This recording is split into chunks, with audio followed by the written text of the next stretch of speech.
Painting کا یعنی ساری زندگی کی کمائی ایک گھر میں ڈال دیا. عمر ہو گئے 70 سال.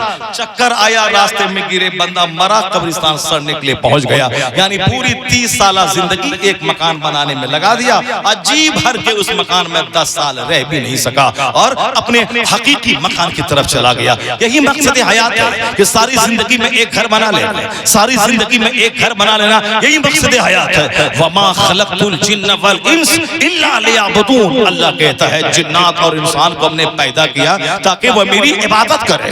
عبادت کرنا یہ مقصد حیات ہے. جنت جانا یہ مقصد حیات ہے. جہنم کی آگ سے بچنا یہ مقصد حیات ہے. دنیا کا 100 سال ایک سیکنڈ ہے اور آخرت کا ایک دن 50,000 سال کے برابر ہے.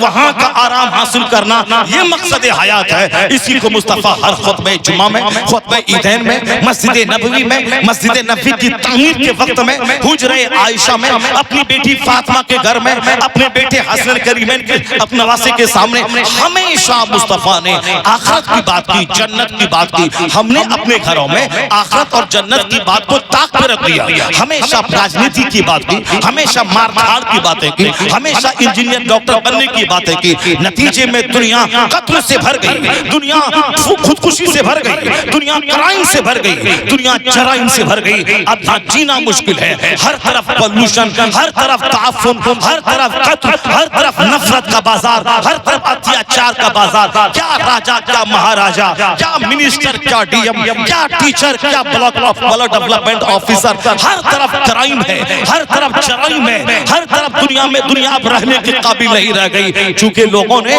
مقصد حیات بھول کر صرف مال کو مقصد بنا لیا. اس لیے ایک قوم مسلم اپنے نبی کے فرمان کے مطابق یا دنیا میں ٹیمپروری طور پر رہو, کن فی دنیا کانک غریب اور عابر السبیل. دنیا میں ایسے رہ جیسے ایک مسافر رہتا ہے, ایک اجنبی رہتا ہے.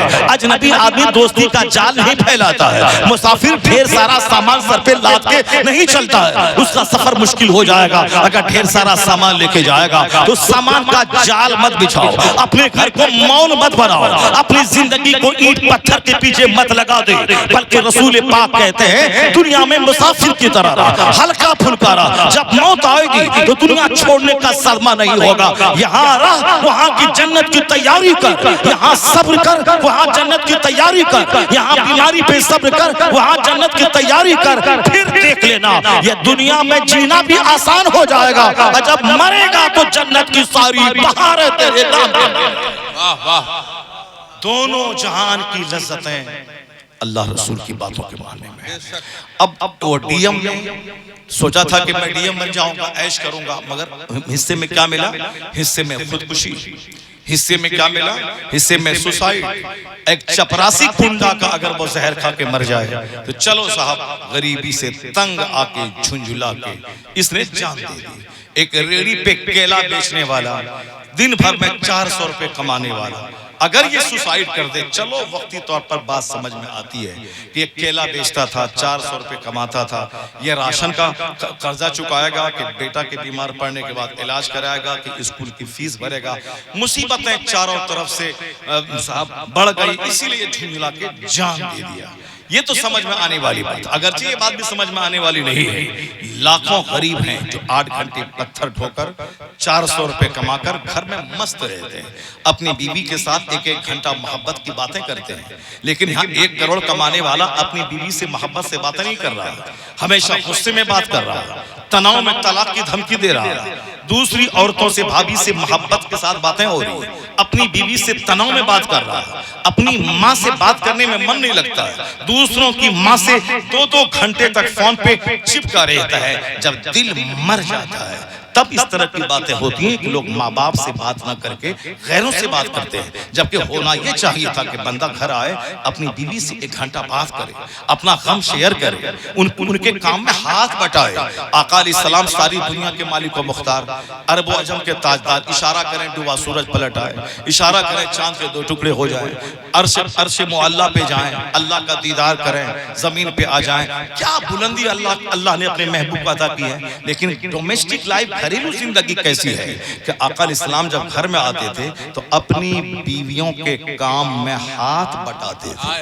وہ اگر کھانا بنا رہی ہیں تو جہاں جو ہو سکتا تھا سرکار ان کے لیے مدد کرتے تھے آقا علیہ السلام. یعنی وہ ترکاری بنا رہی تو آپ کو سبزی کاٹ دیتے تھے, آپ جلال لا کے دے دیتے تھے. یہ کون؟ دنیا کا عرب و عجم کا تاجدار جن کا کام فرشتہ کر سکتا تھا. لیکن حضور نے ہم جیسے غلاموں کو ایک زندگی کا طریقہ گزارنے کے لیے کہا کہ صرف عورتوں کو نوکرانی مت سمجھ لو, بلکہ تمہاری بیویاں شریک حیات ہیں, ان کے کام میں ہاتھ بٹاؤ.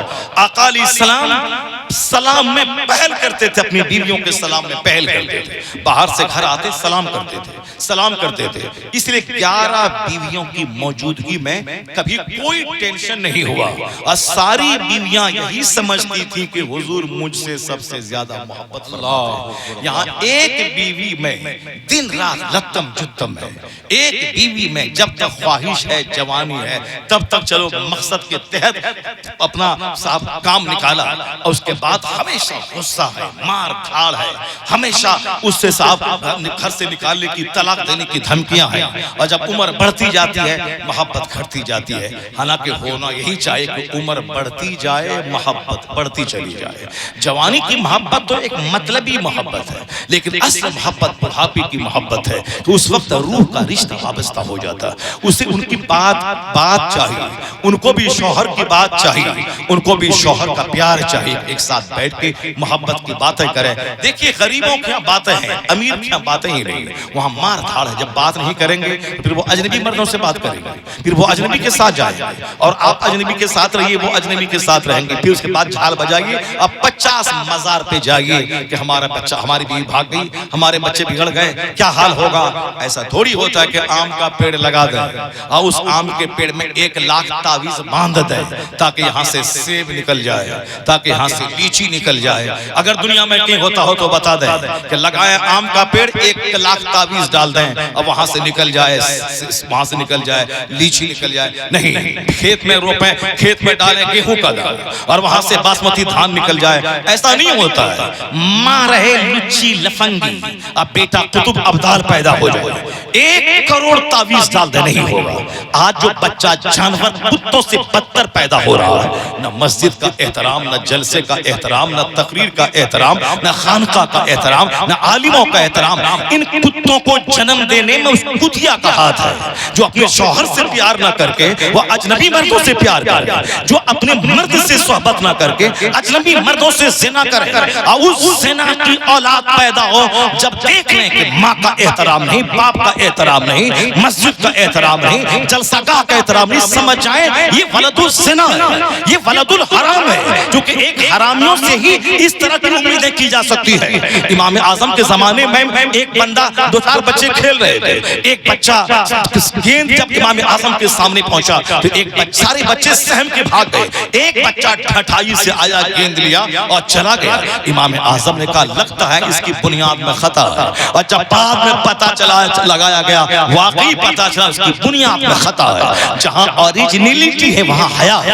وہاں شرم ہے, وہاں ادب ہے, وہاں ڈسپلین ہے, وہاں انوشاسن ہے. یہ صاحب بلیٹ چلا رہے کردار جانوروں کتوں کی طرح, یہ صاحب 25 لاکھ کی کار چلا رہے, بات کرنے نہیں آتا ہے, بات کرنا نہیں آتا ہے, بلکہ صاحب دولتوں پہ گھمنڈ ہے. دولتیں تو اللہ تعالیٰ کافروں کو اتنا دیا ہے. میں نے کل کی تقریر میں کہا تھا کہ قرآن میں آیا ہے کہ اگر ساری دنیا کے لوگوں کا کافر ہو جانے کا چانس نہیں ہوتا تو اللہ کافروں کو اتنی دولتیں دیتا, ان کے مکان کی چھتیں چاندی کی بنا دیتا, ان کے مکان کی سیڑھیاں سونے چاندی کی بنا دیتا. لولا ان یکون الناس امۃ واحدہ لا جعلنا لمن یکفر بالرحمن لبیوتہم سقفا من فضہ ومعارج علیہا یظہرون.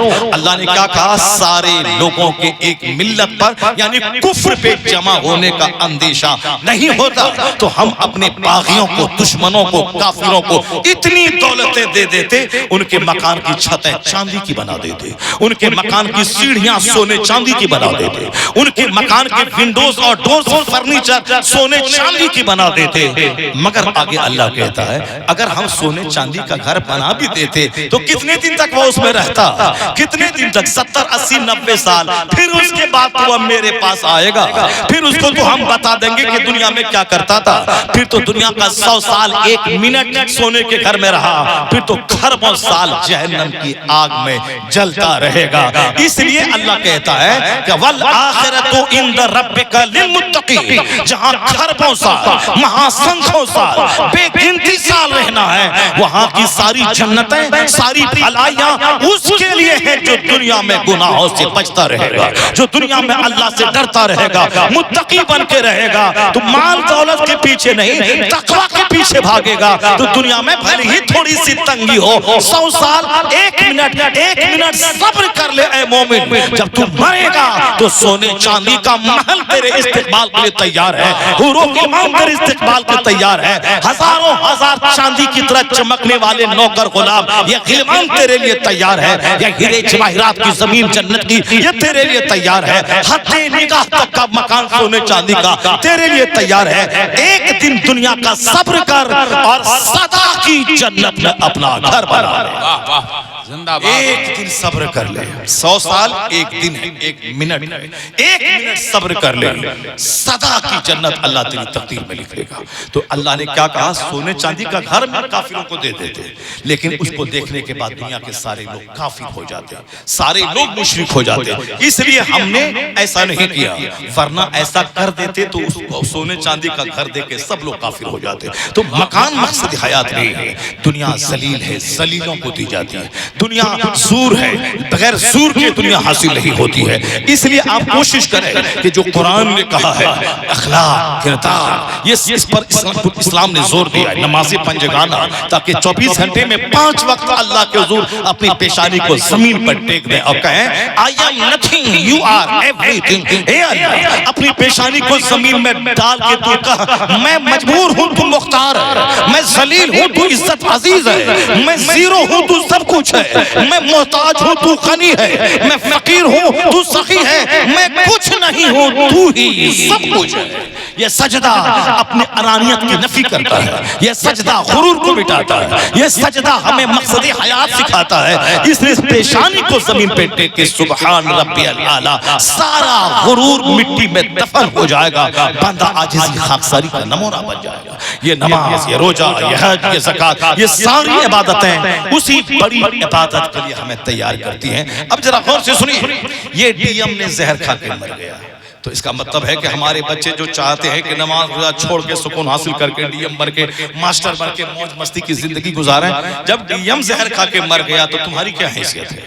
جب شہر میں پٹنہ راجدھانی بہار کی خربوں میں کھیلنے والا وہ جوہری, وہ امریکہ یورپ سے گھوم کے آیا, 4 دن کے بعد اس کی 4 لاش ان کے گھر سے نکلی, چونکہ وہ ارپتی لائسنسی والا گن ریوالور اس کے پاس میں تھا. بیوی کو شوٹ کر دیا, اپنی خوبصورت بیٹی کو انہوں نے شوٹ کیا, اپنے خوبصورت بیٹے کو گولی داغ دی, اخیر میں خود گولی مار کے پوری کہانی ختم کر ڈالی. کون؟ کنڈا کا رکشہ چالک تھا وہ, وہ پٹنہ کا ٹیمپو چلانے والا تھا نہیں, وہ تو امریکہ یورپ میں 50 لاکھ روپے خرچ کر کے گھوم کے آیا ہے. اتنی دولت ہے ان کی, 2-4-10 برانچیز سونے چاندی کی دکان کی, ایک زبردست فلمی اسٹائل کا گھر, ایک ہمیشہ دروازے پہ 2-4 پہرے دار. جب 10 بجے دن تک دروازہ نہیں کھلا تو انہوں نے ان کے دوسرے بھائی کو فون کیا, وہ وہاں سے آیا پولیس والے کو لے کے, دروازہ توڑا تو اندر دیکھا 4 لاشیں پڑی ہوئی, سارا مکان خون سے لت پت ہے. ٹھیلا چالک کا نہیں, رکشہ چالک کا نہیں, کیلا بیچنے والے کا نہیں, پیاز بیچنے والے کا نہیں, کن کا؟ ارب پتی کا. پتا چلا کہ جو ہم لوگ سوچ رہے ہیں کہ ڈاکٹر بن گئے, ماسٹر بن گئے, مکان بنا لیا, بلیٹ خرید لیا تو مزہ زندگی کا مل جائے گا. زندگی کا مزہ اگر ہوتا تو وہ شخص کبھی اپنے گھر کو اپنی کہانی ختم نہیں کر ڈالتا. خودکشی نہیں کر لیتا. بنگلور کا انجینئر کیرنٹ کہانی ہے, سب کو معلوم ہے. اپنی بیوی کی وجہ سے لاکھوں کمانے والا انجینئر اپنی جان دے دی.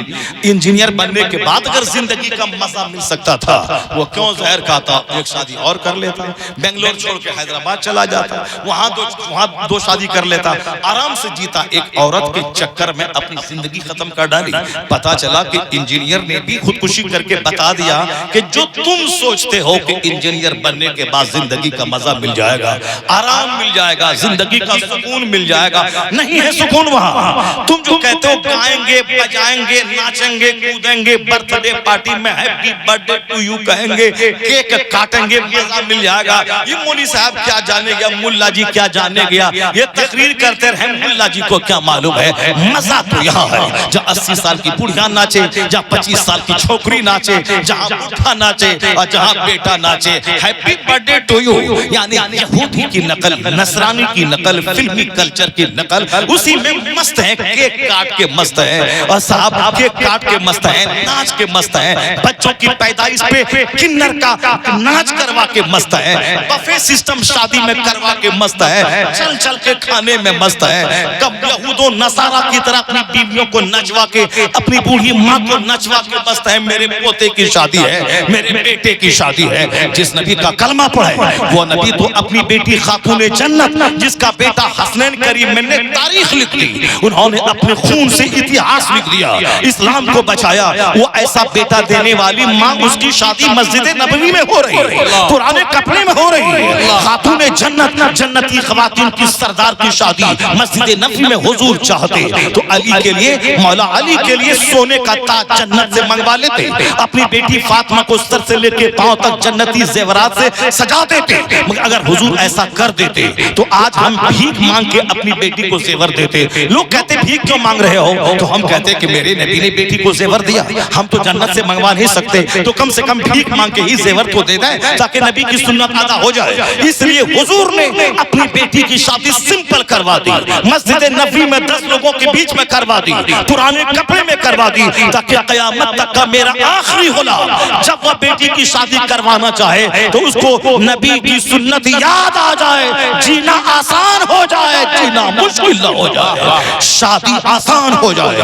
اس لیے حضور نے پریکٹیکل میں اپنے گھر سے اس کی ابتدا کر دی, اپنی بیٹی کی شادی سے, تاکہ قیامت تک غلاموں کا جینا آسان ہو جائے. یہاں صاحب ہم جیسے غلام جو نبی کے پاؤں کی دھول کا کروڑواں حصہ بھی نہیں ہے, 10 کروڑ کی شادی, 50 لاکھ کی شادی, لان میں شادی, میرج ہال میں شادی, مصطفیٰ نے مسجد نبوی میں شادی کر دی, اور ہم لان کھوج رہے ہیں, میرج ہال 2-4 لاکھ روپے میں بک کر رہے ہیں, یعنی پیسوں کی بربادی. سامنے والا بولتا کیا صاحب کھانا باورچی بمبئی سے بلایا تھا, کیا اتنا زبردست کھانا کھلوایا, یہ مست ہے کیا صاحب. سامنے والے نے تعریف کی ہے کہ باورچی بمبئی سے بلوایا تھا کیا, باورچی حیدرآباد سے بلایا تھا کیا, یہ حیدرآبادی بریانی, یہ مراد آبادی بریانی, یہ مست ہے کہ پیسہ میرا وصول ہو گیا, میں نے 10 کروڑ خرچہ کیا, سامنے والا بندہ تعریف کر دیا, میرا پیسہ وصول ہو گیا, 10 کروڑ میں نے خرچہ کیا. اب یہ بالکل سینہ تان کے چل رہا ہے. 1 سیکنڈ کے بعد سامنے والا جو تعریف کیا ہے کہ تو حیدرآبادی بریانی حیدرآباد سے باورچی بلا کے کھلوایا ہے, کیا زبردست فیس اور ضیافت کا انتظام تم نے کیا ہے. 1 سیکنڈ کے بعد جب اس کی نگاہ وارث چشتی سے ملتی ہے تو وہ کہتا ہے حرام کا پیسہ تھا, کھلا رہا ہے, لوٹ کے لایا تھا, کوٹ کے کھلا رہا ہے. اے ہجڑا, تو تعریف سننا چاہتا اللہ کو ناراض کر کے, مصطفیٰ کو ناراض کر کے نہیں ملے گی تعریف. تعریف تو مصطفیٰ کو خوش کرنے میں ہے, اللہ کو خوش کرنے میں ہے, جو سنتوں پہ چلے گا, شریعت پہ چلے گا, قرآن حدیث کے مطابق چلے گا. دنیا والا تعریف کرے نہ کرے, خدا کے نزدیک وہ سرخرو ہے, مصطفیٰ کے نزدیک وہ سرخرو ہے, اور اللہ جسے عزت دینا چاہتا ہے وہ لوگوں کے دلوں میں اس کی محبت عطا فرما دے. نعرہ تکبیر, نعرہ رسالت.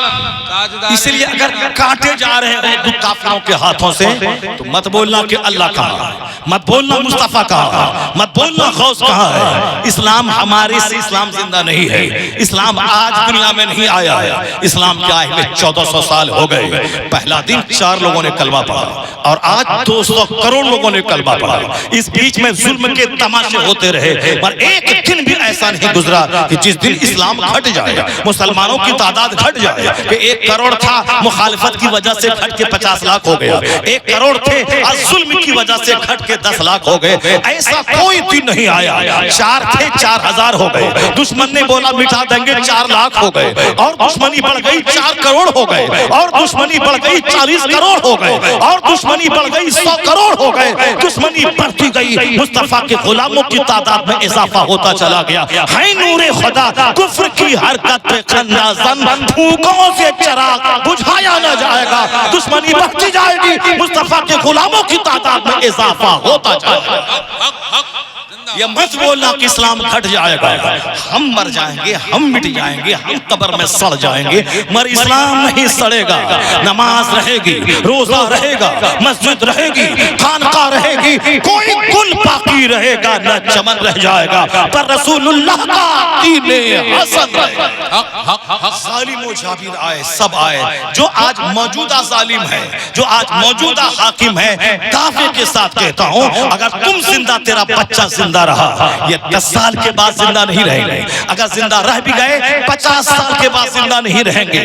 یہ تو زندہ نہیں رہیں گے, مگر اسلام زندہ رہے گا, نماز زندہ رہے گی, قرآن زندہ رہے گا, یہ جلسہ زندہ رہے گا. 50 مدرسوں میں تالے لگ جائیں, 1000 نیا مدرسہ کھل جائے گا, 1 مسجد گرے گی, 1 لاکھ مسجد تعمیر ہو جائے گی, اس لیے کہ اللہ کا نظام ہی ایسا ہے.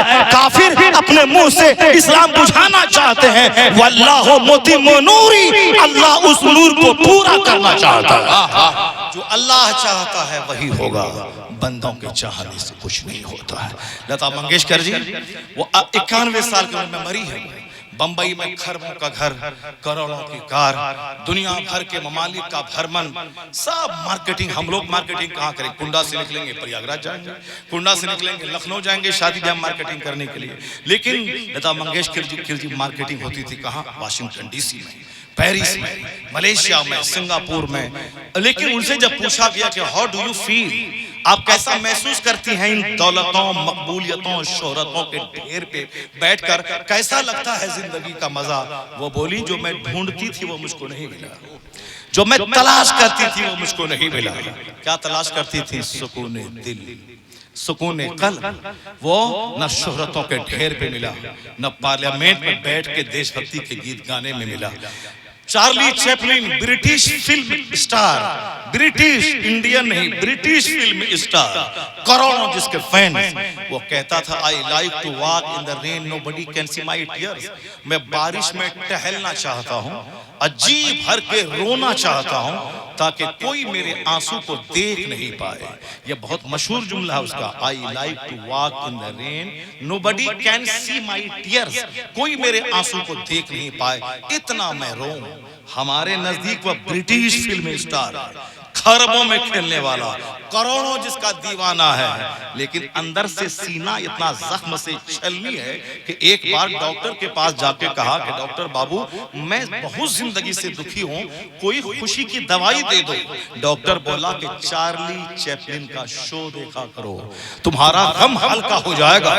وہ چونک کے اس کی آنکھوں کی طرف گہری نگاہ ڈالتے ہوئے کہا ڈاکٹر صاحب جس چارلی چیپلن کے شو دیکھنے کا مشورہ آپ مجھ کو دے رہے ہیں, کیا آپ جانتے ہیں کہ وہ چارلی چیپلن میں ہی ہوں؟ ڈاکٹر کھڑا ہو گیا, اس کے چہرے کو دیکھنے لگا, چونکہ ڈاکٹر خود ان کا شو دیکھتا تھا. ایک سمپل مین کی حیثیت سے ڈاکٹر اس کے پاس آیا تھا. وہ سوچنے لگا جب جس بندے کو دیکھ کے کروڑوں آدمی انجوائے کرتا ہے, جن کی کہانی سن کر کروڑوں لوگ غم ہلکا کرنے کے لیے ہنستے ہیں, یہ اندر سے اتنا دکھی ہے تو دنیا میں سکھ ہے کہاں, دنیا میں سکون ہے کہاں, دنیا میں چین ہے کہاں؟ میں اپنے نوجوانوں سے, میں اپنے بچوں سے کہنا چاہتا ہوں, تم جو ناچتا ہے, گاتا ہے, اور مدرسوں میں, مسجدوں میں, جلسہ جلوس میں نہیں آتا ہے کہ زندگی کا مزہ مل جائے, انجوائے کر لے ذرا, جا کر کے پل پلیا پہ بیٹھ کے رات بھر موبائل چلا کے گندی گندی تصویریں دیکھ کے زندگی کا مزہ لے لے.